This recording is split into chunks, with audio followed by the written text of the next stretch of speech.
Echeveria is a species of flowering plant that is native to the state of Tamaulipas and Mexico. Several cultivars have been described and cultivated. This succulent has gray-green long leaves that grow outward and then curl back towards a stemless rosette. It grows very quickly and is easy to propagate. Watch for orange and yellow flowers in the fall. Growing a topsy-turvy Echeveria is a pretty straightforward and easy plant to grow.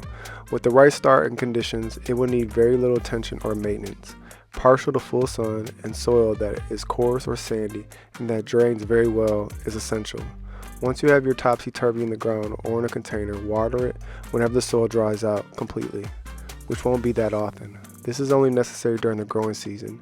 In the winter, you can water it even less. Good companion plant suggestions for Echeveria is century plant, ice plant, blue fescue, red yucca, and kalanchoe.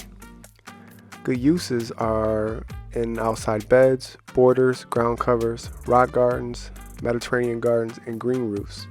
Topsy-turvy plants are one of the best succulents for a terrarium. They are also ideal for dish gardens in any small container.